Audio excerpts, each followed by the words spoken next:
শুনতে থাকুন midnight horror station, থ্রিলারল্যান্ড এবং বিভা পাবলিকেশন আয়োজিত দেবযানী ঘোষ স্মৃতি গল্প প্রতিযোগিতায় চতুর্থ স্থানাধিকারী অভ্রনীল পালের লেখা বনজ গল্প পাঠে আমি রণদীপ। অন্যান্য চরিত্রে তমাল, সমাপন, অনুভব, ঐশ্বর্য এবং সায়নী। শব্দ সংযোজন এবং আবহ সৃষ্টিতে ম্যাক্স।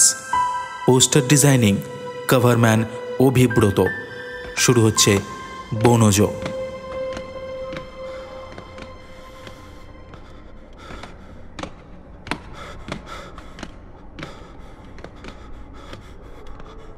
অন্ধকার করিডোরের একদিকে দেওয়ালের দিকে পিঠ চেপে ধরে ঘন ঘন নিঃশ্বাস ফেলতে লাগলো মেজর দিনকা। পুরো টিমটা শেষ 15 মিনিটে উঠে এসেছে বিল্ডিংটার 1 তলা থেকে 4 তলায়। মিশনটা শুরু হয়েছিল হারাধনের 20 জন ছেলে মেয়েকে নিয়ে। আর এই মুহূর্তে উল্টো দিকের দেওয়ালে হেলান দিয়ে বসে থাকা জেনারেল বুগেতি আর নিজেকে বাদ দিলে আর বাকি রইল 3। ওদের সিঁড়ি দিয়ে উঠে আসার পথে ধাপে ধাপে ছড়িয়ে ছিটিয়ে আছে 15 জন সশস্ত্র অফিসারের লাশ। আর তাদের আশেপাশে ছড়িয়ে রয়েছে আরও কতকগুলো প্রাণীর মৃতদেহ। কিন্তু ওদের প্রাণী কি বলা যায়? উদ্ভিদ, জীব। বায়োলজি বইয়ে পড়া ট্যাক্সোনমির সব কটা পৃষ্ঠা মনে মনে উল্টেও ওরা যে ঠিক কী সেটা কোনো দিন উত্তর পায়নি দিনকা। সিঁড়িতে ছড়িয়ে থাকা নরকটার কথা মনে পড়তেই শিরদাঁড়ার উপর দিয়ে একটা বরফের আঙুল বুলিয়ে দিয়ে গেল কেউ। উল্টো দিকে বসা জেনারেল বুগেটির দিকে অবাক হয়ে কিছুক্ষণ দেখল দিনকা। ইস্পাতের থেকেও শক্ত এই মহিলার স্নায়ু। এই অবস্থাতেও বসে বসে মজ করে টান দিচ্ছেন চুরুটে।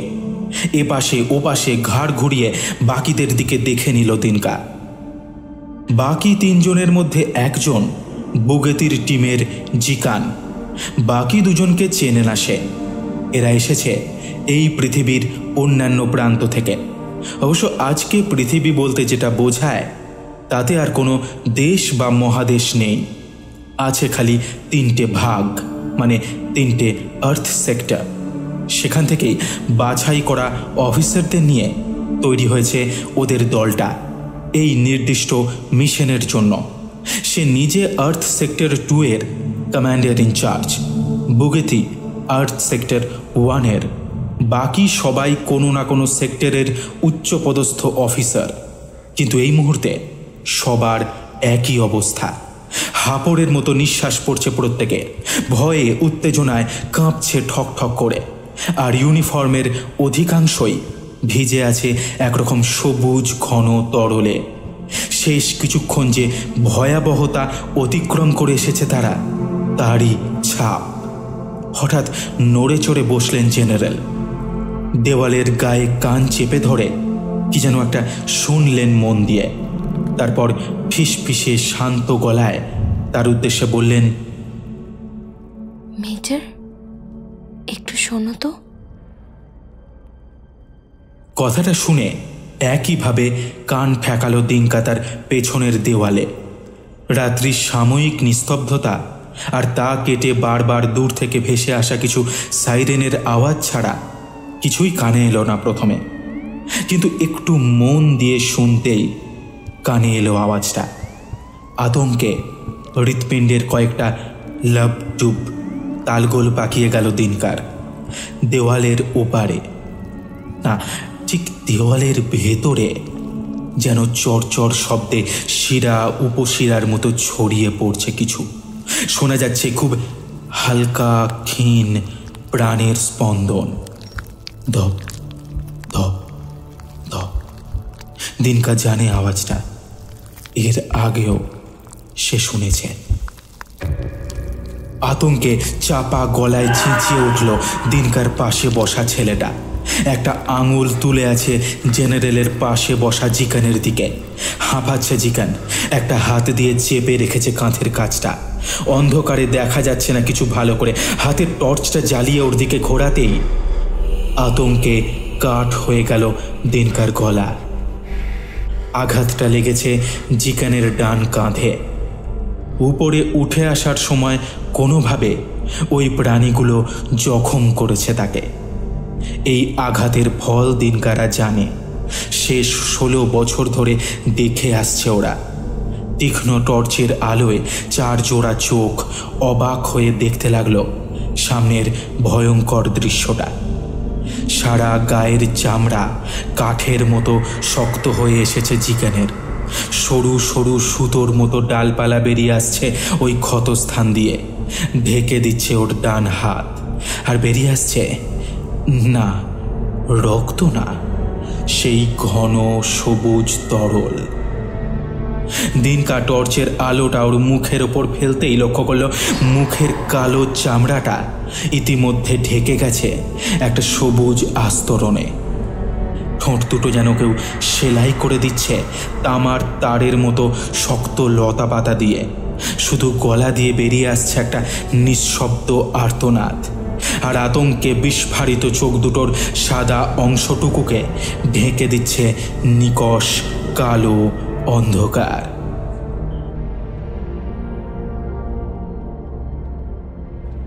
ডিঙ্কারা জানে ওদের কি করতে হবে এখন, না হলে এখান থেকে বেঁচে বেরোনো ওদের কারুর পক্ষেই সম্ভব নয়।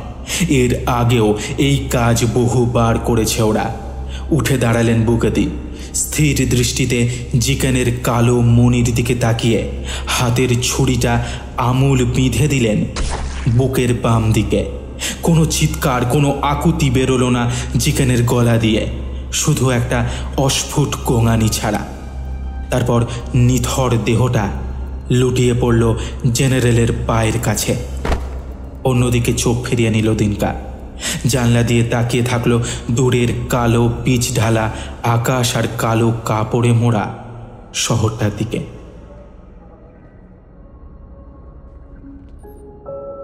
আজ আর এই শহরে কোনো আলো জ্বলে না, আলো দেখার মতো কেউ থাকেও না। শুধু একটানা বেজে চলে সাইরেনের কান ফাটা চিৎকার, মৃত্যুর সংকেত। ওই আওয়াজ কানে যাওয়া মানে সে পথে মানুষের পা ফেলা নিষেধ। সে পথ জুড়ে স্থির সচেতন পায়ে শুধু পাহারা দিয়ে চলেছে মৃত্যুর প্রহরীরা, সেই ভয়ঙ্কর প্রাণীগুলো। 16 বছর আগে প্রথম এই জীবগুলোকে দেখতে পায় ওরা।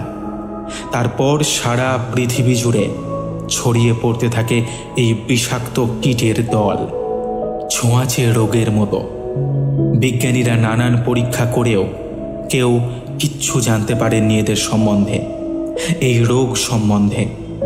বিভিন্ন সেক্টরের মানুষের কাছে এই ভয়াবহ জীবগুলো পরিচিত বিভিন্ন নামে। বিজ্ঞানীরা এদের নাম দিয়েছে ড্রয়াড, গ্রিক পুরাণের গাছ মানুষ।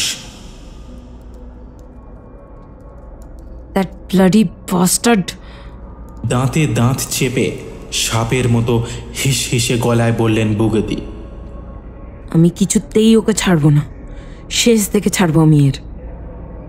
তারপর ওদের দিকে তাকিয়ে বজ্রগম্ভীর কণ্ঠে বলে উঠলেন, ওকে টিম, আমাদের টার্গেট এই করিডোরের শেষে ওই দরজার ওপারে।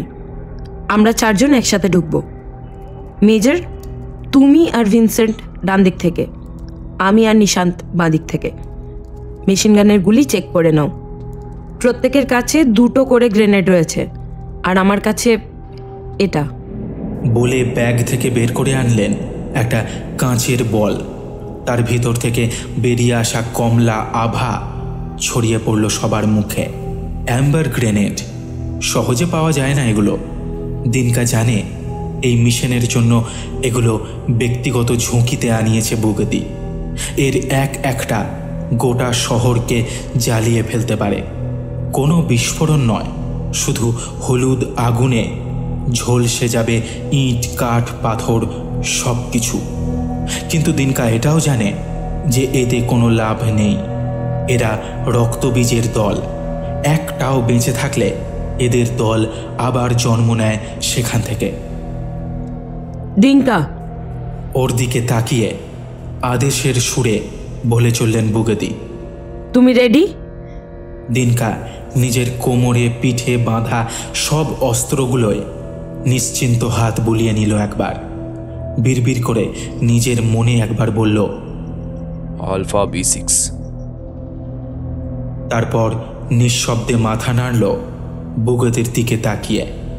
টর্চ ধরা হাতটা আর এক হাতে ধরা মেশিন গানের নিচে রেখে সেটাকে সামনে তুলে ধীর পায়ে এগোতে লাগলো তাদের দলটা। পেছনে পড়ে থাকলো অন্ধকার সিঁড়ি, বোবা করিডোর আর কিছু সবুজ নিথর মৃতদেহ।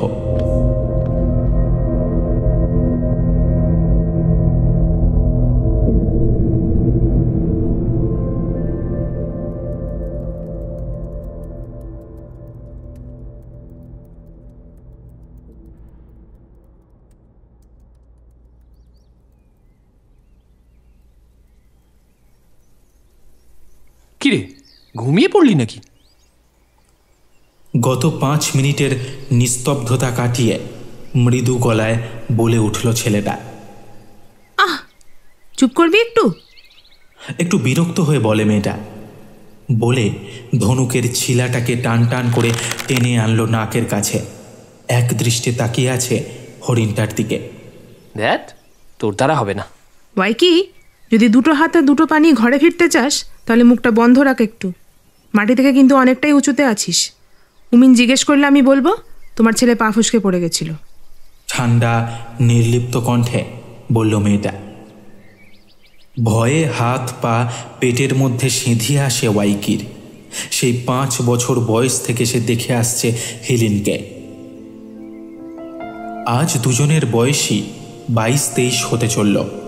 এই বছরের পরিচয়ে ও নিশ্চিত যে হেলিন এরপর আর বলবে না, সোজা এক ধাক্কায় ফেলে দেবে গাছ থেকে। মোটা গাছের ডালটা ভালো করে চেপে ধরে বসল সে। সাধে কি আর এত বছর পরেও মনের কথাটা বলে উঠতে পারছে না মেয়েটাকে? ওদের গোটা গ্রাম জানে, হেলিনের মা জানে, বাবা জানে, উমিন মানে ওদের গ্রামের প্রধান আর ওয়াইকির বাবা তিনিও জানেন। জানে না খালি এই মেয়েটা। জানে না না ছাই, সব জানে, জেনেও পাত্তা দেয় না। মনে মনে ভাবে ওয়াইকি। আর চোখে একবার তাকায় হেলিনের দিকে। কালো আবলুস গাছের মতো গায়ের রং, টান টান শরীর, পরনে হরিণের ছালের তৈরি 2 টুকরো কাপড়। হেলিন এখনও এক দৃষ্টে তাকিয়ে আছে হরিণটার দিকে। একটা চোখ বোঝা আর একটা চোখ ঘেঁষে রয়েছে তীর বরাবর। শরীরের প্রত্যেকটা পেশি অস্পষ্টভাবে হলেও ফুটে উঠেছে। ভারী ভালো লাগে তার মেয়েটাকে। এত মন দিয়ে যদি হরিণগুলো লক্ষ্য করতিস তাহলে আমার আর এত চিন্তা থাকতো না। শিকারের দিক থেকে চোখ না সরিয়েই একরকম ভাবলেশহীন গলায় কথাগুলো বলে হেলিন। লজ্জায় 2টো কান লাল হয়ে ওঠে ওয়াইকির। মুখ ঘুরিয়ে নেয় অন্যদিকে। মাটি থেকে 20 ফুট উপরে গাছের গুঁড়িটাতে হেলান দিয়ে বসে সে। জুলু জুলু চোখে তাকিয়ে নেয় একবার চারপাশটা। তাদের গ্রামটাকে ঘিরে রেখেছে এই শান্ত গাছপালার জঙ্গল। বেশ ভালো লাগে ওর এখানে আসতে। উপরের দিকে তাকিয়ে দেখে বিকেলের আলো গড়িয়ে পড়েছে গাছের পাতার ফাঁক দিয়ে। হাওয়ার দোলায় খেলা করে যাচ্ছে এখন গোটা জঙ্গলটা জুড়ে। এখনও এই গ্রহে এরকম কয়েকটা জঙ্গল অবশিষ্ট রয়েছে যাতে বাইরের মানুষের হাত পড়েনি। চোখের দৃষ্টি আরও দূরে চলে যায় ওয়াইকির। এই জঙ্গলের সীমানা শেষ হলেই আরও একটা জঙ্গল, তবে সেটা এরকম গাছপালা দিয়ে তৈরি নয়। সেই জঙ্গল ইস্পাত আর লোহা দিয়ে মোড়া। সেই আকাশে এরকম তুলোর মতো নরম মেঘ নেই, আছে খালি ঘন কালো ধোঁয়া। সেখানে পাখির ডাক নেই, আছে এক টানা ঘটাংঘট শব্দ। এইসব আগডুম বাগডুম ভাবতে ভাবতে আবার হেলিনের দিকে তাকায় ওয়াইকি। আলতো হাতে ছিলাটা ছাড়তে যাবে হেলিন, হঠাৎ হরিণটা মাথা তুলে কান খাড়া করে কি যেন দেখলো এদিক ওদিক, তারপর দিল এক ছুট। দেখলি তো, তোর জন্য। হেলিনের কথাটা শেষ হওয়ার আগেই ওর হাতটা শক্ত করে ধরল ওয়াইকি। লোকটাকে দেখেছে ও, ওদের থেকে বেশ কিছুটা দূরে মাটিতে ঝোপের আড়াল থেকে বেরিয়ে আসছে এক মুখ পাকা দাড়ি, কিছুটা কুঁজো ভঙ্গিতে হাঁটু মুড়ে এগিয়ে আসছে আর একটা ঝোপের দিকে। ছুরির মতো ধারালো দৃষ্টিতে তাকিয়ে আছে ওদের দিকে। হেলিনের দিকে তাকিয়ে ওর দৃষ্টি আকর্ষণ করার চেষ্টা করলো সেদিকে, কিন্তু তাকাতেই অবাক হয়ে গেল ওয়াইকি। বেবাক ফাঁকা জায়গাটা। কি হয়েছেটা কি? একটু বিরক্ত হয়েই প্রশ্নটা করল হেলিন। উত্তর দেওয়ার সুযোগ পেল না ওয়াইকি। গাল ঘেঁষে বেরিয়ে গেল একটা গরম হলকা। গোটা জঙ্গলটা কেঁপে উঠল গুলির আওয়াজে। ভয় এবং ঘটনার আকস্মিকতায় কিছুক্ষণের জন্য স্তব্ধ হয়ে গেল সে। কিন্তু হেলিন ঠান্ডা মাথার মেয়ে। ওর হাত ধরে এক ঝটকায় নামিয়ে আনলো নিচের ডালটায়। ততক্ষণে কিছুটা ধাতস্থ হয়েছে ওয়াইকি। এই ঘটনা নতুন কিছু নয়। জঙ্গলে পোচেরদের আনাগোনা লেগেই আছে। সাধারণত তাদের বন্দুকের নিশানায় জঙ্গলের জন্তু জানোয়ার থাকলেও অনেক সময়ই জঙ্গলে ছড়িয়ে ছিটিয়ে পাওয়া গেছে ওদেরই গ্রামের মানুষদের মৃতদেহ, গুলি বেঁধা অবস্থায়। ওরা দুজনে গাছের এ ডাল থেকে ও ডালে লাফিয়ে নেমে এলো নিচে, আর মাটিতে পা দিতেই আর একটা গুলি এসে লাগলো গাছের গুঁড়িটায়। আর এক মুহূর্ত সময় নষ্ট না করে দৌড়াতে শুরু করলো ওরা দুজনে। ওরা যত ভালো শিকারী হোক, গুলির বিরুদ্ধে যে ওদের এই সাধারণ তীরধনুক কাজে আসবে না সে জ্ঞান ওদের আছে। আলো ছায়া ঘেরা জঙ্গল চিরে তীর বেগে দৌড়তে লাগলো দুজনে। এই জঙ্গল তারা নিজের হাতের তালুর মতো চেনে। এই গাছ থেকে ডাইনে বাঁক নিয়ে ওই গাছকে পেছনে ফেলে ওই সুড়ঙ্গের তলা দিয়ে ঢুকে ওরা জানে যে কিভাবে নিজেদের বাসভূমি অবধি ফিরে যেতে হয় পোচারদের নাস্তানাবুদ করে। এভাবে প্রায় 15 মিনিট দৌড়ে এক জায়গায় এসে দাঁড়ালো ওরা।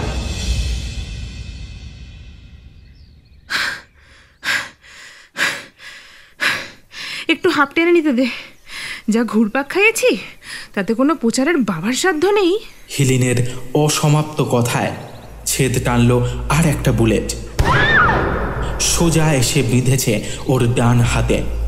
কিছুক্ষণের জন্য থেমে গেল ওয়াইকির জগৎ। চোখের সামনে দেখল হেলিনের ডান হাত ভেসে যাচ্ছে রক্তে। যন্ত্রণায় ভয়ে কুঁচকে গেছে মুখ। ঠোঁট ফেটে বেরিয়ে এলো একটা যন্ত্রণা মাখা চিৎকার। ভারসাম্য হারালো হেলিন। কোনো মতে পেছনের গাছে পিঠ ঠেকিয়ে বসে পড়ল মাটিতেই।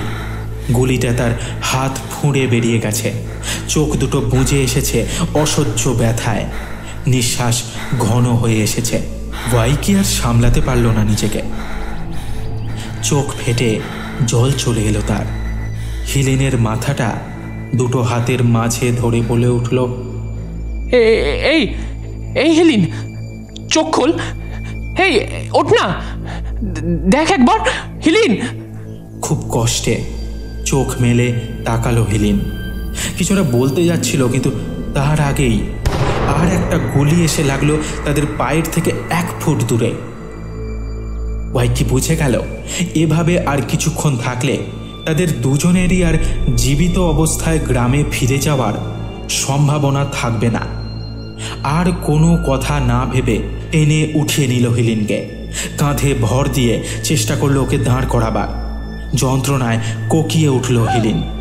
আবার মুজে এলো চোখ। তখনও হাত বেয়ে গড়িয়ে পড়ছে ফোঁটা ফোঁটা রক্ত। এনে নিয়ে যেতে চেষ্টা করলো ওয়াইকি, কিন্তু ব্যাপারটা যতটা কঠিন মনে হয়েছিল তার থেকেও অনেক বেশি অসম্ভব বলে মনে হচ্ছে তার এখন। কয়েক পা ফেলতে না ফেলতেই দম ফুরিয়ে এলো তার। হেলেনের পুরো শরীরের ভার এখন ওর কাঁধে। কিছুটা এভাবে হেঁটে এসে একটা গাছের গায়ে হেলান দিয়ে বসলো দুজনে। জায়গাটা কিছুটা হলেও নিরাপদ, গাছপালা দিয়ে ঘেরা। নিজের জামার কিছুটা ছিঁড়ে ওয়াইকি বেঁধে দিয়েছে হেলিনের হাতের ক্ষত। কিছুটা হলেও স্বাভাবিকতা ফিরে পেয়েছে হেলিন।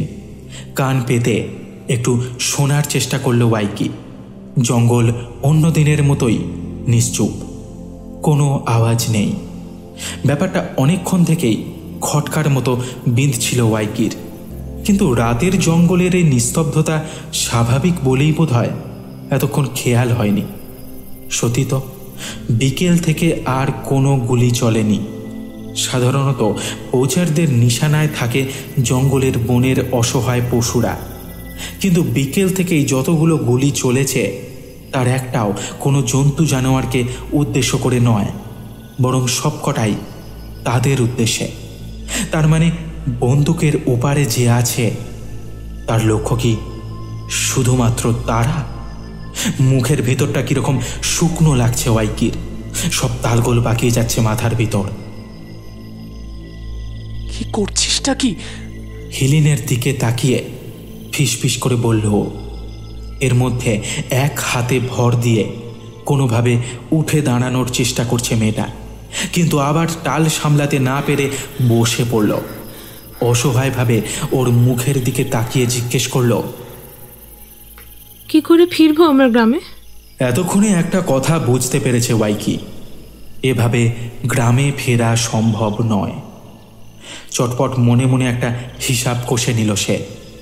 ওরা যেখানে বসে আছে সেখান থেকে কিছুটা এগোলেই মিংলাবচির গুহা। আমার কথাটা মন দিয়ে শোন, এখান থেকে একটুখানি এগোলেই মিংলাবচির গুহা। না, তোর কি মাথা খারাপ হয়ে গেছে? ওখানে যাওয়া নিষেধ। উমিন জানতে পারলে জানে মেরে দেবে আমাদের। ব্যাপারটা জানে ওয়াইকি, ওদিকে ওদের গ্রামের কেউ পা দেয় না। ওটা নাকি নিষিদ্ধ জমি। কেন তা জানে না ওরা, শুধু জানে কোনো এক প্রাচীন দেবতার পুজো হতো বহুকাল আগে। আজ প্রায় 150 বছর ওভাবেই সেই মন্দির সম্পূর্ণ ভগ্নদশায় পড়ে আছে ওই গুহার অসার অন্ধকারে। জেদ করিস না হিলিন, যেটা বলছি সেটা শোন। আমি তোকে গুহাতে পৌঁছে দিয়ে গ্রাম থেকে যেভাবেই হোক হাকিমকে ডেকে নিয়ে আসবো, তারপর যা হবে দেখা যাবে। না, তুই যাস না কোথাও। ওর বাঁ হাতটা আঁকড়ে ধরে আকুতি করল হিলিন। ওয়াইকি হাত রাখলো ওর কাঁধে। ফুঁপিয়ে কেঁদে উঠল মেয়েটা, ধরা গলায় বলল, যাস না কোথাও ওয়াইকি। বুকটা কেঁপে উঠল ওয়াইকির। গলার স্বরটা একটু নরম করে বলল, হিলিন যে এই গলিগুলো চালাচ্ছে সে কিন্তু কোনো সাধারণ প্রচার না। সে কোনো বাঘ বা হাতি শিকার করতে আসেনি। হিলিন এবার আতঙ্কিত চোখে উপলব্ধি করল ব্যাপারটা। ওয়াইকি বলে চলল, আপাতত আমাদের এখান থেকে বেরোতেই হবে হিলিন। আর বেশি রক্ত বেরোলে তুই জ্ঞান হারাবি। লোকটা কিন্তু এখনো ওত পেতে বসে আছে, আর সেই ধৈর্য কতক্ষণ থাকবে তা কিন্তু আমি জানি না। কিছুক্ষণের মধ্যে এখানে এসে পড়ার আগে চল চল, আমরা এই গাছগুলোকে আড়াল করে চল পালাই। ওই গুহায় গিয়ে আশ্রয় নি, তারপরে দেখা যাবে। কথাটা পছন্দ না হলেও হিলিন বাস্তবটা বোঝে। ও জানে এই মুহূর্তে ওদের বাঁচার এটাই একমাত্র উপায়। একটা হ্যাঁ সূচক মাথা নাড়ল সে। অন্ধকারের মধ্যে হামাগুড়ি দিয়ে বেরোতেই ওয়াইকির কান ছুঁয়ে বেরিয়ে গেল গুলিটা। ব্যাস, আর এক মুহূর্তও দেরি না করে হিলিনের হাতটা কাঁধের উপর দিয়ে গলিয়ে নিল সে। তারপর যতটা তাড়াতাড়ি সম্ভব এগোতে শুরু করলো গুহার দিকে।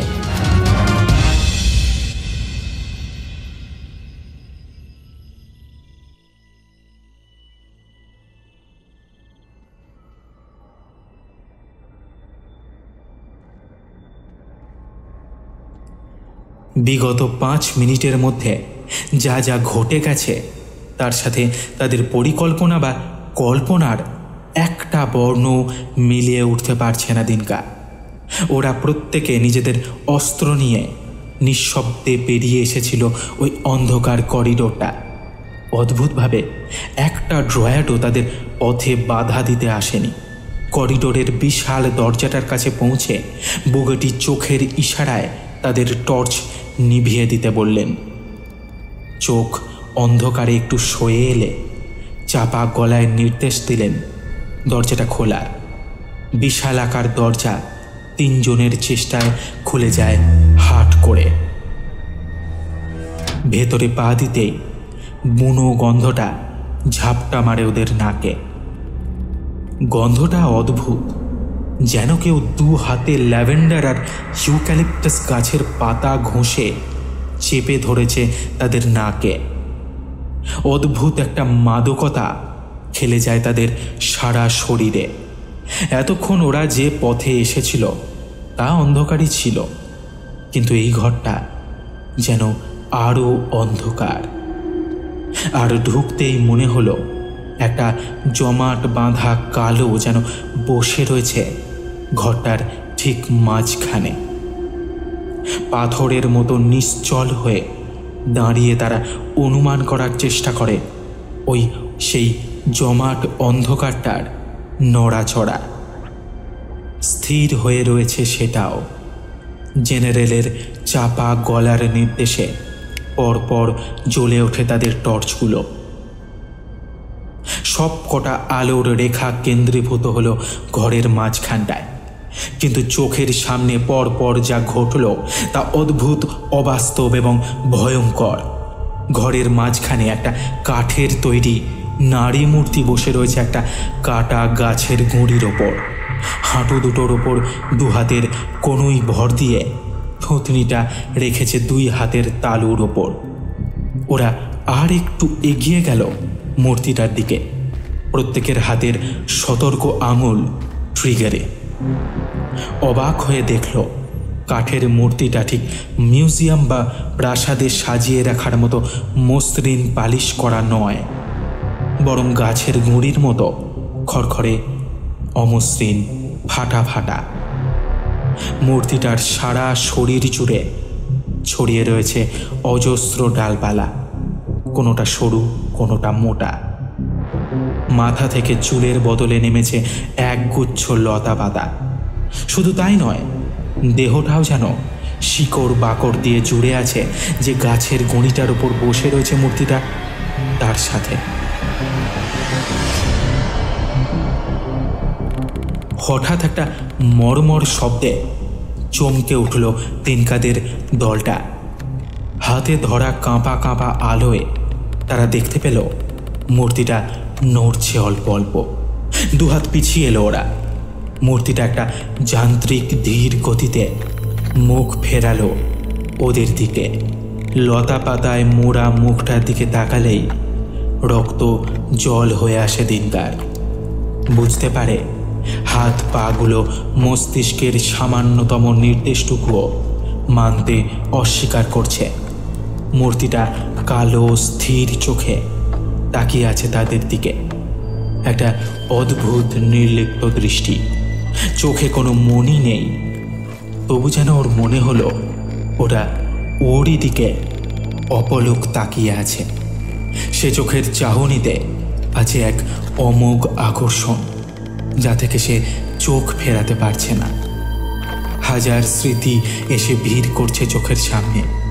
গলার কাছটা দলা পাকিয়ে আসছে কিছু একটা। খুব ধীরে ধীরে উঠে দাঁড়ায় মূর্তিটা। গড়িটার সাথে সংযোগগুলো ছিঁড়ে আসে মটমট শব্দে। হঠাৎ কোথা থেকে যেন ভেসে আসছে একটা হালকা সুরেলা শীষের আওয়াজ। ওরা বুঝতে পারে যে সামান্যতম নিয়ন্ত্রণটুকু ছিল তাদের শরীরের উপর, তা হারিয়েছে তারা। শিথিল হয়ে আসছে হাত, নেমে আসছে বন্দুক, নেমে আসছে হাতে ধরা টর্চ। আলোর বৃত্তগুলো আস্তে আস্তে এসে জমা হয় সবার নিজেদের পায়ের কাছে।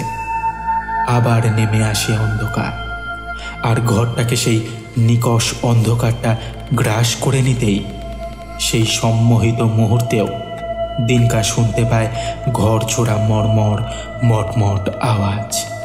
যেন মুহূর্তের মধ্যে কতগুলো শাখা উপশাখা শিরার মতো ছড়িয়ে পড়ছে তাদের চারিদিকে। সেই হালকা শীষের শব্দ তখনও থামেনি। আরামে বুঝে আসে চোখ, বুঝতে পারে ধীরে ধীরে পাশ থেকে নিভে আসছে টর্চের আলোগুলো।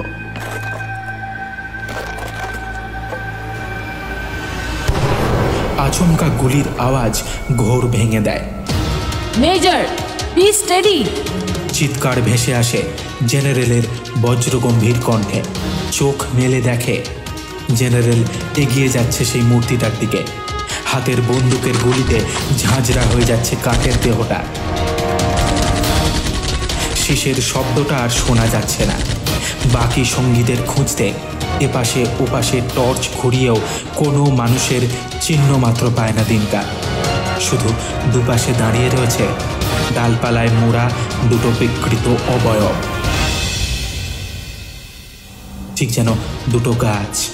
গুঁড়ি থেকে বেরিয়ে এসেছে দুটো করে ডাল, আর যেন কেউ আসরিক শক্তিতে অস্বাভাবিকভাবে মুচড়ে দিয়েছে গাছ দুটোকে। তখনও জেনারেল একের পর এক ক্লিপ উজাড় করে দিচ্ছে মূর্তিটার ওপর। ডিঙ্কাও তুলে ধরল তার মেশিন গান, ছিন্ন ভিন্ন করে দিতে লাগলো কাঠের মূর্তিটাকে। গুলির আঘাতে ছিটকে যেতে লাগলো ভাঙা কাঠের টুকরো। একটা সময় পর ওরা থামলো দুজনেই। অবিশ্বাস্য চোখে দেখল মূর্তিটা তখনও অবিচল দাঁড়িয়ে রয়েছে এক জায়গায়। কিন্তু ধীরে ধীরে তাদের অবিশ্বাস পাল্টে যেতে লাগলো আতঙ্কে। দেখল আস্তে আস্তে বুঝে আসছে মূর্তিটার গায়ের টাটকা ক্ষতগুলো ঢেকে যাচ্ছে লতা পাতায়। আবার বন্দুকটা তুলতে গেলেন বুগাতি, কিন্তু সে সুযোগ আর পেলেন না।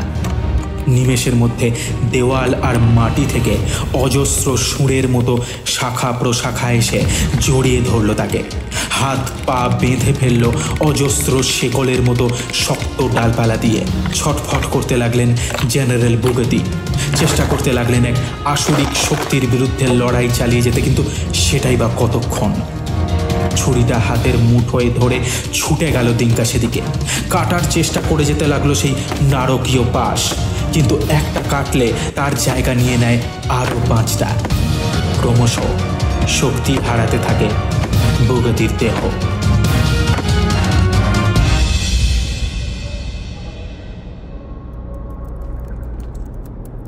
মেজর, প্রোটোকল আলফা B6, হিস হিসে গলায় বলে ওঠে বুগাতি।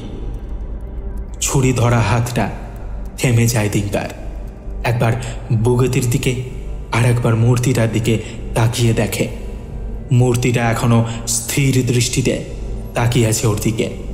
জেনারেলের দিকে যেন কোনো ভ্রুক্ষেপই নেই। জেনারেল, আমি পারবো না, ভাঙা গলায় বলে ওঠে দিনকা। হ্যাঁ, আপনি জানেন এটা অসম্ভব। আপনি জানেন, আর যেই পারুক আমি পারবো না। ডালপালাগুলো আরও শক্ত করে জড়িয়ে ধরে বুগাতিকে। যন্ত্রণায় কুঁচকে আসে তার মুখ। গলা থেকে বেরিয়ে আসে অস্ফুট আর্তনাদ। It's an order. হঠাৎ দিনকা লক্ষ্য করল একটা হালকা কমলা আভা ছড়িয়ে পড়ছে তার চারদিকে।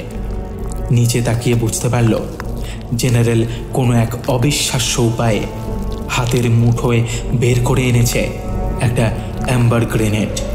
কোনোভাবে গ্রেনেডের ট্রিগারটায় চাপ দেয় সে, আর নিমেষের মধ্যে একটা মোচড়ে ঘুরে যায় বুগাতির ঘাটটা। মাথা শিথিল হয়ে ঝুলে পড়ে পিছনে। হাত থেকে গড়িয়ে পড়ে সেই আগুনের গোলকটা। আর এক মুহূর্তও নষ্ট করে না দিনকা। আর বড় জোর 30 সেকেন্ড সময় আছে তার হাতে। পিছন ফিরে দৌড়াতে থাকে ঘরের বাইরের করিডোরের উদ্দেশ্যে। যেভাবেই হোক বেরোতে হবে তাকে এখান থেকে। অন্ধকার করিডোরে এসে পৌঁছাতেই আবার সাইরেনের আওয়াজ কানে আসে তার। চোখে পড়ে করিডোরের উল্টো দিকে কাঁচের জানলাটা। দৌড়াতে থাকে ওটা লক্ষ্য করে। পেছনে পেছনে প্রায় পাগলের মতো ধেয়ে আসছে সেই শাখা প্রশাখাগুলো। দেওয়ালের গা বেয়ে ছাদ ফুঁড়ে ঝাপটা মারছে চাবুকের মতো। কিন্তু সেসব নিয়ে চিন্তা বা ভয় কোনোটাই আর আসছে না দিনকার। শুধু ছুটে চলেছে সে জানলাটার উদ্দেশ্যে। এক লাফে জানলাটা ভেঙে বাইরে বেরিয়ে আসে সে। ততক্ষণে ফেটে গেছে গ্রেনেডটা। আগুনের তাপ ছড়িয়ে পড়েছে চারপাশে। পিঠের কাছে টের পায় গরম আঁচ। তারপর 5 তলা বাড়ির উচ্চতা থেকে বিনা বাধায় এর দিকে নামতে থাকে দিনটা। অভিকর্ষের অমোঘ আকর্ষণে, আতঙ্কে, উত্তেজনায় বুকের বাঁদিকে লাগানো যন্ত্রের ঘণ্টা টিপে যায় বারবার। চারিদিক ছেয়ে যায় একটা অপার্থিব সাদা আলো। চোখ বুঝে নেয় দিনটা।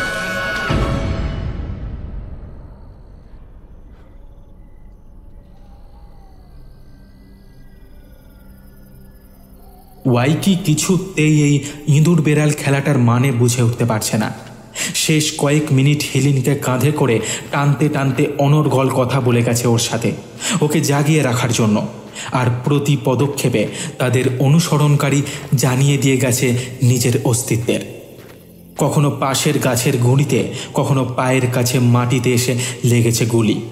কিছুক্ষণ হেঁটে দৌড়ে দুজনে এসে পৌঁছালো গুহাটার মুখে। গুহাটার ভেতরে ঢুকে কিছুক্ষণ সময় লাগলো আধো অন্ধকারে চোখ সয়ে আসতে। প্রথমে ভেতরটা একেবারে ফাঁকা বলে মনে হলেও একটু লক্ষ্য করে বুঝতে পারল দূরে দেখা যাচ্ছে একটা ছোট কালো ঘরের মতো কিছু। ধীরে ধীরে তারা এগিয়ে গেল সেদিকে, এসে দাঁড়ালো সেই অন্ধকার খুপড়িটার সামনে। ওদের সামনে এখন আদিম দেবতার নিষিদ্ধ মন্দির। অবাক হয়ে দেখল ওয়াইকি, তাতে কোনো বিগ্রহ নেই, বদলে আছে খালি একটা প্রকাণ্ড গাছ। গুহার মাটি থেকে ছাদ পর্যন্ত উঠে গেছে তার মস্ত গুঁড়ি, আর ছাদ ফাটিয়ে চারিদিকে ছড়িয়ে পড়েছে ডালপালা। সেই ছাদের ফাটল দিয়েই চুঁইয়ে আসছে চাঁদের আলো। গাছটাকে 3 দিক থেকে ঘিরে রয়েছে 3টে আধ ভাঙা দেওয়াল। দূর থেকে এটাকেই ঘর বলে মনে হয়েছিল তাদের। ওয়াইকি সাবধানে হিলিনকে বসালো গাছের গোড়ায়। রক্তশূন্য মুখে শুকনো ঠোঁট নড়াচড়া করছে ওর। কানের কাছে মুখ এনে বুঝতে পারল যে বিড়বিড় করে প্রলাপ বকে চলেছে হিলিন। এবার বেরোতেই হবে ওয়াইকিকে, ডেকে আনতে হবে হাকিমকে, না হলে কিছুতেই বাঁচানো যাবে না মেয়েটাকে। কিন্তু মেয়েটা যে কিছুতেই ওকে ছাড়তে চাইছে না, খামচে ধরে আছে একটা হাত। হাতটা ছাড়িয়ে উঠে দাঁড়ালো ওয়াইকি, যেতেই হবে ওকে। দৌড়ে পালাতে গেল গুহাটার খোলা মুখের দিকে। হঠাৎ আটকে গেল ওয়াইকির পা দুটো। কানে ভেসে এলো একটা অদ্ভুত শিসের সুর। তার পেছন থেকে ধীরে ধীরে সেই সুরের প্রতিধ্বনি ছড়িয়ে পড়ছে সারা গুহায়। ঘাড় ঘুরিয়ে পেছনে তাকালো হিলিনের দিকে।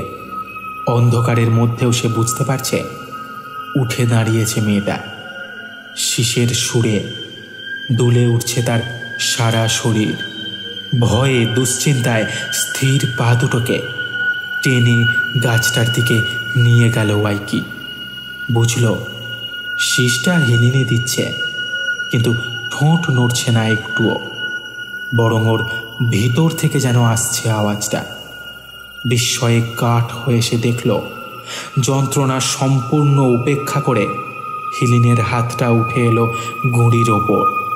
তারপর আদর করে বুলাতে লাগলো সেটার গায়ে। হঠাৎ থেমে গেল সেই শিসের শব্দ। কয়েক সেকেন্ডের নিস্তব্ধতা। তারপর এক অদ্ভুত কণ্ঠে, অজানা ভাষায়, অচেনা উচ্চারণে চিৎকার করে হিলিন বলতে লাগলো কতগুলো শব্দ, ইনিয়ে বিনিয়ে সুর করে করে। ওর হাতের স্পর্শ ঘুরে বেড়াতে লাগলো গাছের গুঁড়ির ওপর, আর তীব্র থেকে তীব্রতর হয়ে উঠতে লাগলো সেই চিৎকার। হিলিন! চিৎকার করে ওয়াইকি ছুটে গেল ওর দিকে, কিন্তু একটু এগোতেই যেন প্রচণ্ড বিদ্যুতের ঝটকায় ছিটকে এলো। 4 হাত দূরে গাছটার গোড়ায় দাঁড়িয়ে রয়েছে হিলিন। একইভাবে দুলে দুলে আউড়ে যাচ্ছে শব্দগুলো। আবার উঠে এগোতে লাগলো ওয়াইকি, আবার অনুভব করলো সেই তীব্র যন্ত্রণা। সরে এলো সে। ওর আর হিলিনের মাঝখানে যেন কেউ একটা অদৃশ্য বিদ্যুতের দেওয়াল তুলে দিয়েছে। ঠিক সেই মুহূর্তে গুলিটা এসে বিঁধল হিলিনের বুকের ঠিক বাঁ দিকে। মুহূর্তের মধ্যে থেমে গেল সব কিছু। সেই চিৎকার, সেই অদ্ভুত ভাষার মন্ত্রপাঠ, শিসের শব্দ। থেমে গেল ওয়াইকির পৃথিবী। হিলিনের নিথর দেহটা লুটিয়ে পড়ল গাছের গোড়ায়। চাঁদের আলোয় বুঝতে পারল একটা চকচকে তরল ধীরে ধীরে ছড়িয়ে পড়ছে মাটির ওপর। নিস্তব্ধতা ভেঙে একটা অব্যক্ত চিৎকার বেরিয়ে এলো ওয়াইকির গলা থেকে। কাঁপতে লাগলো ওর শরীর। চকিতে মাথা ঘুরিয়ে তাকালো পিছনের গুহার মুখের দিকে। একটা লম্বা বন্দুকের নল কাঁধের ওপর রেখে দাঁড়িয়ে আছে বুড়ো লোকটা। বিদ্যুতের গতিতে ছুটে গেল শেষের দিকে। তারপর এক লহমায় মাটিতে পেরে ফেললো লোকটাকে। ছিটকে পড়ল তার হাতের বন্দুক। তারপর তার বুকের উপর উঠে নির্মম হাতের মুঠো বারবার নেমে আসতে লাগলো বুড়োটার মুখ লক্ষ্য করে। শীর্ণ হাতগুলো বাধা দেওয়ার অহেতুক চেষ্টা করলো, কিন্তু থামলো না ওয়াইকি। বুড়োটার ঠোঁট ফেটে রক্ত বেরিয়ে এলো ঘুষির চোটে। এতক্ষণে পূর্ণিমার কড়া চাঁদের আলো ছাদের অজস্র ফাঁক ফোঁকর দিয়ে ঢুকে পড়েছে গুহায়। সেই আলোয় লোকটার গলার কাছে চকচকে কিছু চোখে পড়তেই একটু থমকে গেল ওয়াইকি। আর এই সামান্য অপ্রস্তুতির সুযোগটা নেয় বুড়োটা। ওয়াইকিকে ছিটকে ফেলে দৌড়ে হিলিনের পড়ে থাকা দেহটার দিকে ছুটে গেল সে। কিন্তু সুযোগ দিতে রাজি নয় ওয়াইকি। গোড়ালি ধরে এক টান দিতেই লোকটা মুখ থুবড়ে পড়ল মাটিতে। ওয়াইকির কেন জানি না মনে হলো এই সব কিছুর ব্যাখ্যা এই বুড়োটা জানে। বুড়োটাকে মাটি থেকে তুলে গুহার দেওয়ালে ঠেসে ধরল ওয়াইকি। আর নয়, সব জানতে হবে ওকে। কেন পিছু করছিলি আমাদের? কেন মারলি ওকে? বুড়োটার মুখের খুব কাছাকাছি এনে চিৎকার করে জানতে চাইল সে। সব পাটে একটা থাপ্পড় কষালো তার গালে। বল, কি জানিস তুই? কে তুই? কি বলেছিল? বুড়োটার বয়স প্রায় ৮০ কি ৯০। অন্য সময় হলে ওয়াইকির মায়া হতো, কিন্তু আজ ও নিরুপায়। বুড়োটার গায়ে একটা অদ্ভুত ছেঁড়া খোঁড়া মিলিটারি পোশাক। ওর মাথা নুইয়ে পড়েছে বুকের কাছে। মুখ থেকে টপ টপ করে রক্ত ঝরে পড়ছে। অল্প নড়ে উঠল বুড়োটার ঠোঁট দুটো। ওয়াইকি কানের কাছে মুখ নিয়ে যেতে শুনতে পেল অস্ফুট ঘরঘরে স্বরে বুড়োটা বলে চলেছে,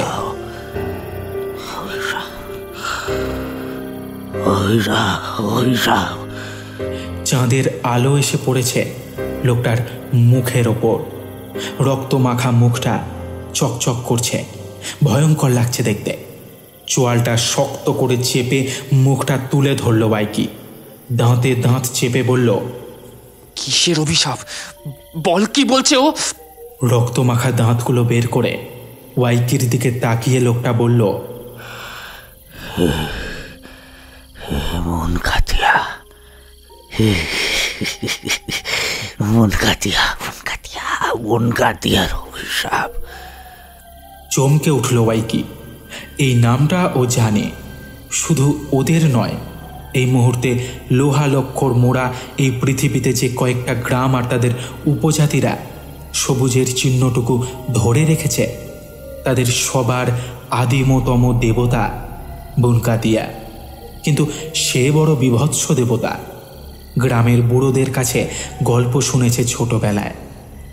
আদিম পৃথিবীকে যখন নিজের স্বার্থে আঁচড়ে কামড়ে ক্ষতবিক্ষত করে তোলে মানুষ, তখন তাদের শাস্তি দিতে নাকি মাটি ফুঁড়ে উঠে আসবে বুনকাতিয়া। তারপর ছড়িয়ে পড়বে সারা পৃথিবীর বুকে। কাঁপা কাঁপা গলায় ওয়াইকি জিজ্ঞেস করে, কি কি কি বলেছিল হিলিন? রক্ত মাখা এক মুখ দাঁড়ি গোফের জঙ্গলের ফাঁক থেকে ফ্যাঁস ফ্যাঁসে গলায় উত্তর এলো, বলেছিল আমি পৃথিবীর বুক থেকে মুছে যাওয়ার আগে আবার ফিরে আসব, আবার ফিরে আসবে বলেছিল, আবার ফিরে আসবে, ফিরে আসবে, ফিরে আসবে। কে কে ফিরে আসবে?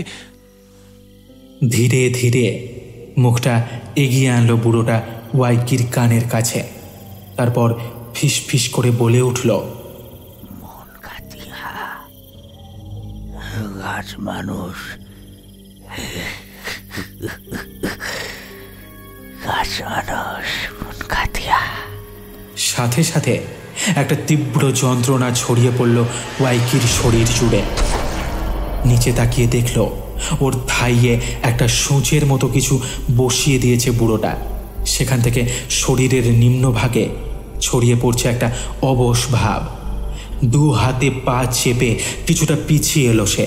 তারপর অসাড় পা দুটোয় শরীরের ভার রাখতে না পেরে হাঁটু মুড়ে বসে পড়ল মাটিতে। বুড়োটা উঠে দাঁড়িয়েছে, ঝুঁকে পড়েছে ওর ওপরে। আর তখনই চাঁদের আলোয় ওয়াইকি দেখতে পেল ওর গলায় ঝুলন্ত চকচকে জিনিসটা, একটা চেনে বাঁধা লকেট, আর সেটার আগায় ঝুলছে একটা নখ। এই লকেট ও চেনে অজান্তেই ওয়াইকির হাত উঠে এলো নিজের গলার কাছে। আঙুলের ডগায় ঠেকল ওর গলায় ঝুলানো নেকড়ের নখটা। জন্মের সময় এটা ওকে পরিয়ে দিয়েছিল ওদের গ্রামের উমেন, ওর বাবা। চোখ বড় বড় করে তাকালো ওয়াইকি, দেখল বুড়োটার পকেটের উপরে একটা ধাতুর পাতের উপর ওদের গ্রামের ভাষায় খোদাই করে লেখা একটা নাম, মেজর ওয়াইকি দিনকা। সব তাল গোল পাকিয়ে গেল তার। বুড়োটা হাঁপাতে হাঁপাতে গুহার দেওয়ালের কাছে এসে হেলান দিয়ে বসল ওর সামনে।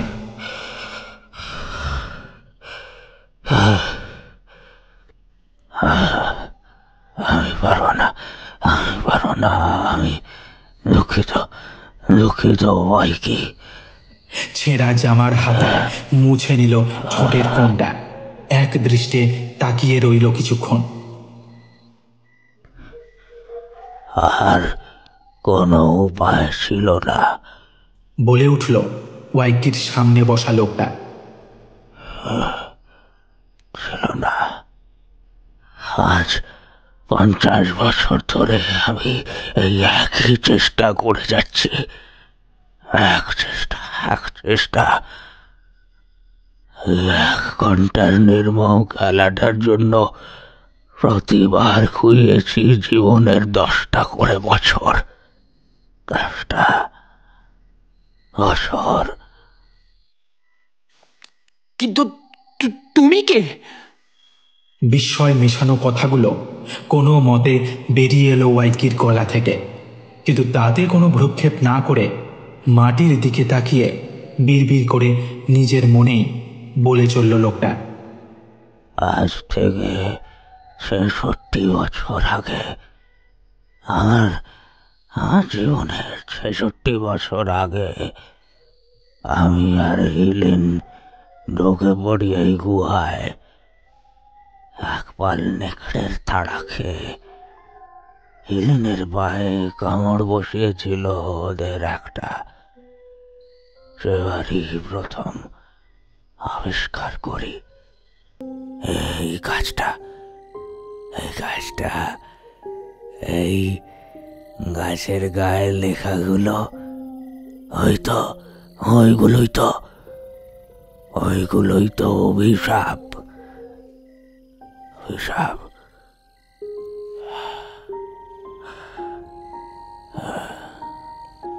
মুখ তুলল লোকটা। চাঁদের আলোয় আস্তে আস্তে ওয়াইকির চোখে ধরা পড়ছে তাদের দুজনের চেহারার অবিশ্বাস্য মিলগুলো। কিন্তু এ কি করে সম্ভব? লোকটা আবার তাকায় ওর চোখের দিকে, তারপর গম্ভীর গলায় বলে, আর তারপর সব অন্ধকার হয়ে এলো। ধুলে ধুলে ওই লেখাগুলো পড়ে যাচ্ছিল হিলিন। ওর পায়ের রক্ত গড়িয়ে এগিয়ে যাচ্ছিল গাছের গোড়ায়।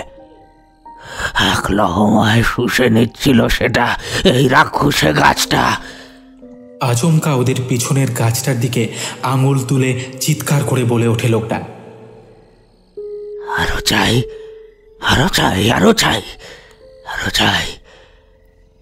নিয়েই নিল আমার হিলিনকে। ওয়াইকির বুকের কাছটা খামচে ধরল একটা কষ্ট, কিন্তু এখনো বিশ্বাস করতে পারছে না।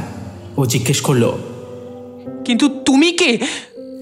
লোকটা চকিতে হামাগুড়ি দেওয়ার ভঙ্গিতে এগিয়ে এলো ওয়াইকির দিকে।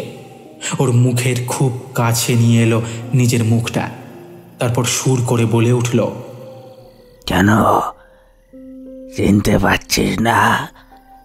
ভালো করে দেখ দেখ, আমি তো তুই রে। আজ থেকে ৬৬ বছর পরের তুই। তারপর হঠাৎ করুণ সুরে বলল, জানিস, আমি পালিয়ে গিয়েছিলাম ভয় পেয়ে। বড্ড ভালোবাসতাম রে মেয়েটাকে, বড্ড ভালোবাসতাম। কিন্তু ওই ওই ভয়ঙ্কর রূপ দেখে সব এমন তালগোল পাকিয়ে গিয়েছিল।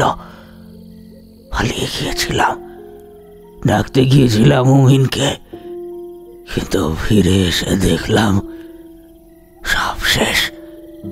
হেলিন আর নেই, গাছটাও নেই, তার বদলে দাঁড়িয়ে আছে একটা গাছের মতন দেখতে মানুষ। ফোন কাটিয়া,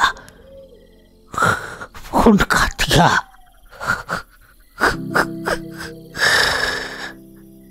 কথাগুলো বলে দুকড়ে কেঁদে উঠল লোকটা।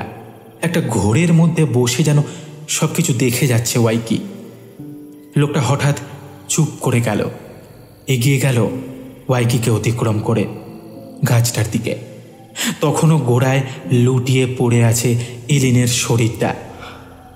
আর তারপর আর গোটা গ্রামটা খেয়ে ফেলল। সবাইকে টেনে নিল নিজের দলে। তারপর আর সামলাতে পারল না নিজেকে ওয়াইকি।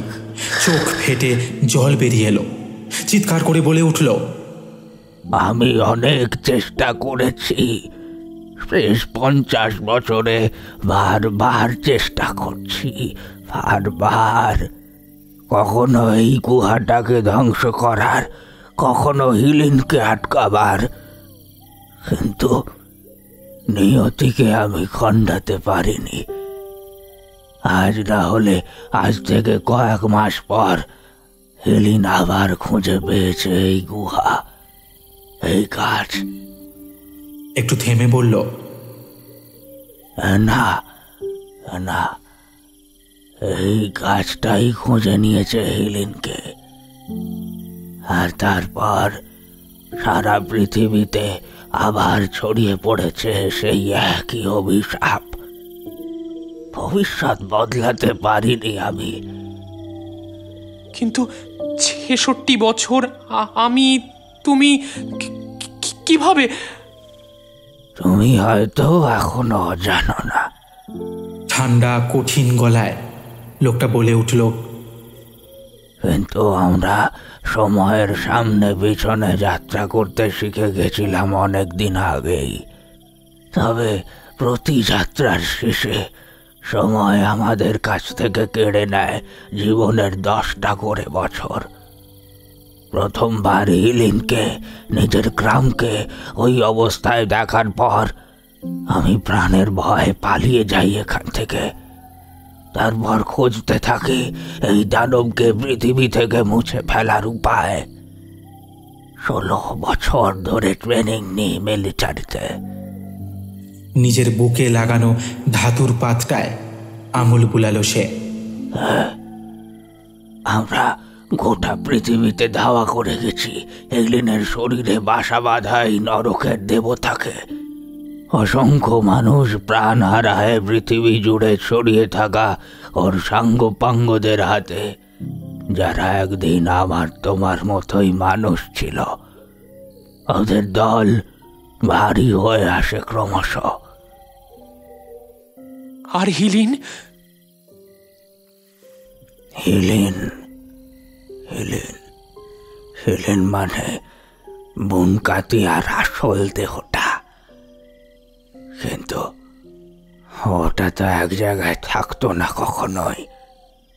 পৃথিবীর যে অংশে এই ড্রায়ারদের সংখ্যা আমরা একটু কমিয়ে আনতাম, সেইখানেই পৌঁছে যেত, আবার চারদিক ভরিয়ে তুলত এই নরকের জীবগুলোকে দিয়ে।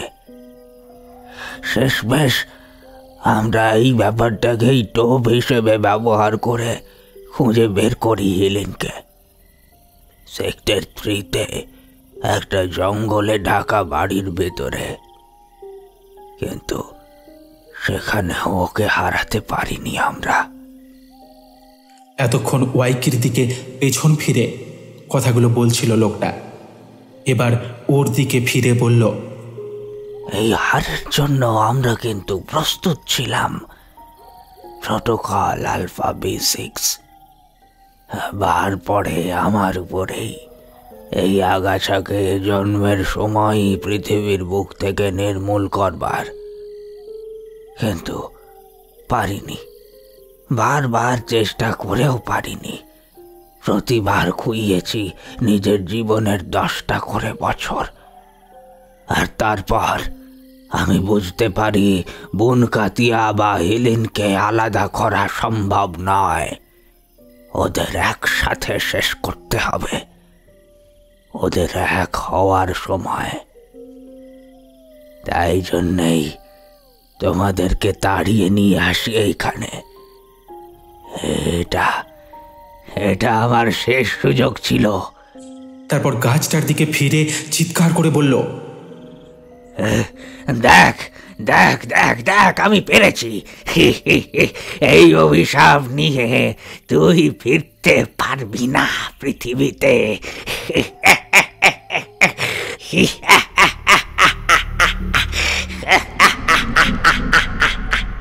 হঠাৎই সেই হাসির শব্দ ছাপিয়ে ভেসে এলো একটা তীক্ষ্ণ শীষের সুর। দুজোড়া চোখ অবাক হয়ে দেখল উঠে বসেছে ইলিনের মৃতদেহ। আর চাঁদের আলোয় স্পষ্ট বোঝা যাচ্ছে ওর দেহ থেকে ধীরে ধীরে উপরের দিকে ভেসে উঠছে একটা চাপ বাঁধা অন্ধকার।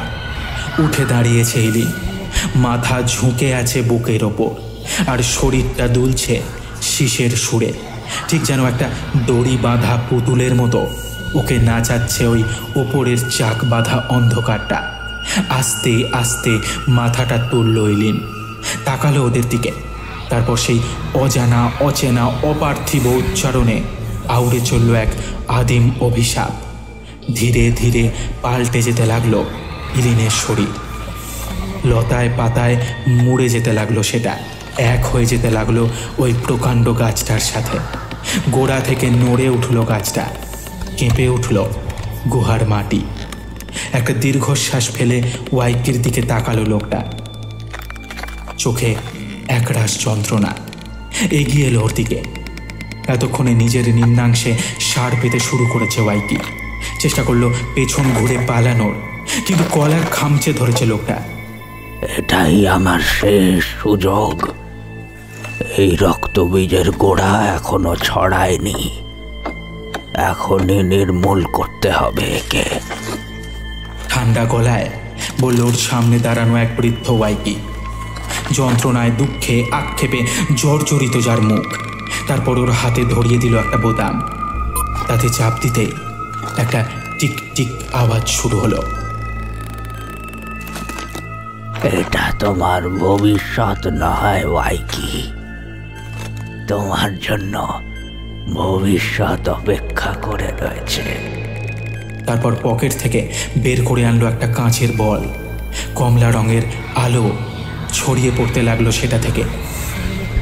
সেটা হাতে নিয়ে ক্লান্ত পায়ে এগিয়ে চলল লোকটা গাছের দিকে। তখনও গুহা গম গম করছে সেই প্রাচীন উচ্চারণে। লোকটা ছুঁল সেই অদৃশ্য দেওয়াল। মুখ কুঁচকে গেল যন্ত্রণায়, কিন্তু তবুও পিছিয়ে এলো না। অসহ্য যন্ত্রণাকে উপেক্ষা করে প্রায় ভেদ করে ফেলল দেওয়ালটা।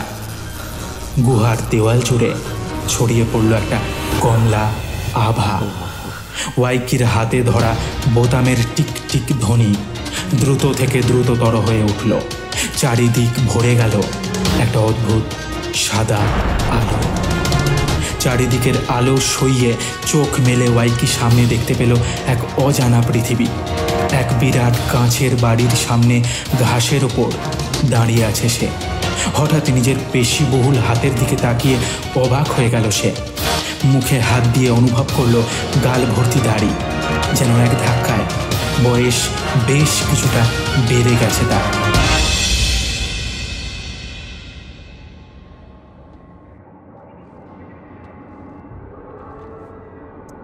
Welcome ওয়াইকি দিনকা।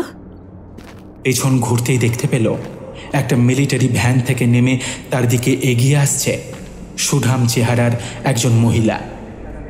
Welcome to the year of 2155। হাত বাড়িয়ে দিল ওর দিকে। আমি জেনারেল দিমিত্রি বুগাতি।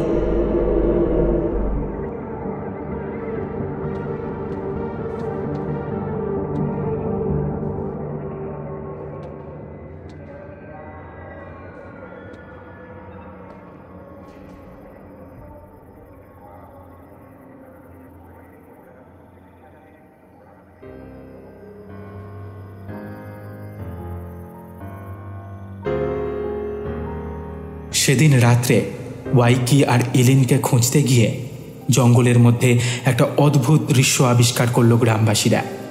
জঙ্গলের মধ্যে প্রায় কয়েক ক্রোশ জায়গা পুড়ে নিশ্চিহ্ন হয়ে গেছে, আর সেই দগ্ধ ভূমির ঠিক মাঝখানে, যেখানে কাল অবধিও সেই গুহাটা ছিল, তার জায়গায় দাঁড়িয়ে রয়েছে একটা বিরাট আধপোড়া গাছ, যেন বাজ পড়ে জ্বলে গেছে রাতারাতি। ওদের গ্রামের উমিন এগিয়ে গেল গাছটার দিকে। কাছে যেতেই বিস্ময়ে জ্বলন্ত মশাল খসে পড়ল ওর হাত থেকে। সমস্ত গ্রামবাসী দেখল গাছের চারিদিকে সব কিছু পুড়ে খাক হয়ে গেলেও পোড়া গাছের গুঁড়ির ভেতরে বিশ্রাম নিচ্ছে একটা পূর্ণবয়স্ক মানুষের কঙ্কাল, যেন পরম আদরে বুকের খাঁচায় আশ্রয় দিয়েছে তাকে গাছটা, এক সর্বগ্রাসী আগুনের থেকে আড়াল করে।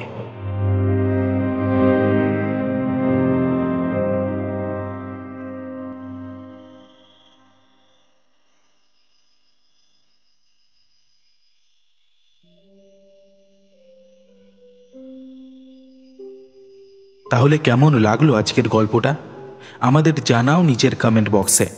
ভালো লাগলে গল্পের লিঙ্কটা শেয়ার করো, আর লাইক এবং সাবস্ক্রাইব করতেও ভুলো না কিন্তু। টিম থ্রিলারল্যান্ডের তরফ থেকে তোমাকে জানাই শুভ রাত্রি। ভালো থেকো, ভয়ে থেকো।